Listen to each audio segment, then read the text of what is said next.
ओम नमो भगवते वासुदेवाय। बड़ों को प्रणाम और छोटों को प्यार।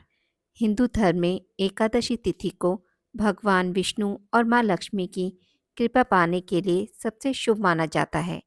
जीवन में सुख शांति की प्राप्ति के लिए भी एकादशी का व्रत किया जाता है। फाल्गुन माह के शुक्ल पक्ष की एकादशी तिथि पर आंवला एकादशी का व्रत रखा जाता है, जिसे आंवला की एकादशी के नाम से भी जाना जाता है।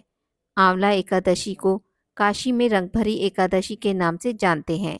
इस दिन आंवले की पेड़ की पूजा अर्चना की जाती है। धार्मिक मान्यताओं के अनुसार आंवला की एकादशी व्रत करने से सभी पापों का नाश होता है और श्री हरि विष्णु की कृपा प्राप्त होती है। साल 2025 में आंवला एकादशी का व्रत 10 मार्च दिन सोमवार को रखा जाएगा। एकादशी तिथि प्रारंभ होगी 9 मार्च को सुबह 7:45 पर।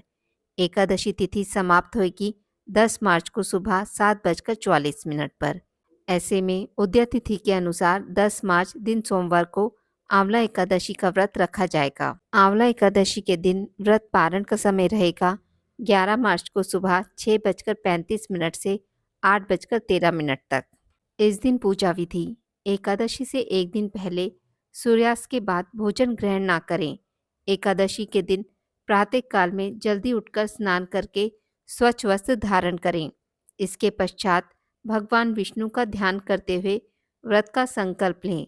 इसके बाद भगवान विष्णु की पूजा करें अथवा उनके सामने घी का दीपक जलाएं। इसके पश्चात भगवान विष्णु को आंवला प्रसाद के रूप में अर्पित करें। पूजा हो जाने के बाद आंवले के वृक्ष के नीचे नवरत्न युक्त कलश स्थापित करें।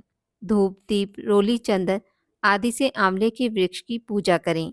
अगले दिन यानी द्वादशी के दिन सुबह उठकर स्नान कर लें एवं स्नान करने के पश्चात भगवान विष्णु की पूजा करें।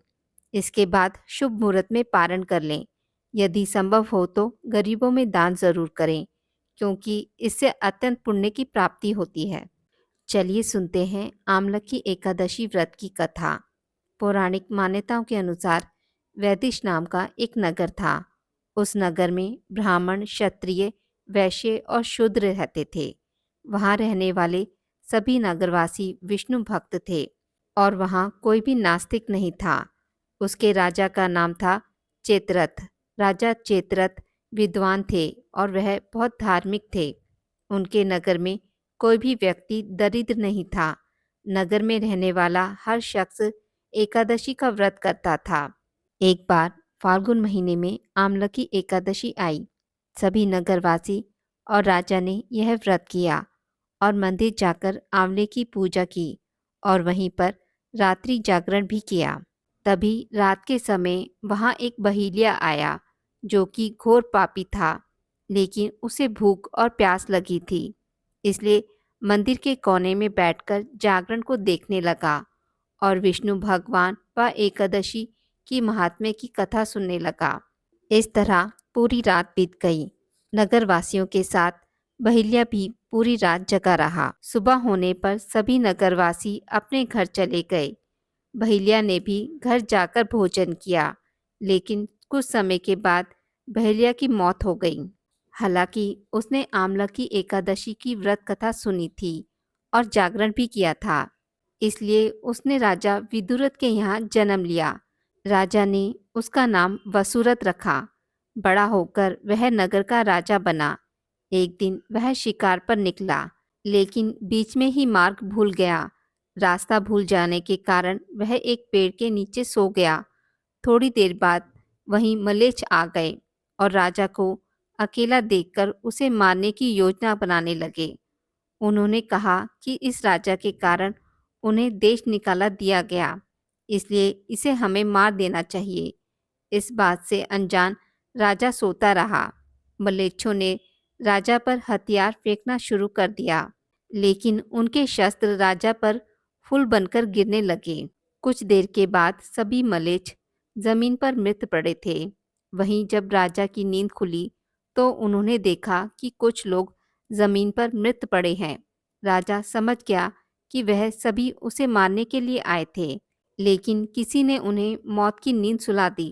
यह देखकर राजा ने कहा कि जंगल में ऐसा कौन है जिसने उसकी जान बचाई। तभी आकाशवाणी हुई कि हे राजन, भगवान विष्णु ने तुम्हारी जान बचाई है। तुमने पिछले जन्म में आंवला की एकादशी व्रत कथा सुनी थी और यह उसी का फल है कि आज तुम शत्रुओं से घिरे होने के बावजूद जीवित हो। राजा अपने नगर लौटा और सुखपूर्वक राज करने लगा और धर्म कर्म के कार्य करने लगा।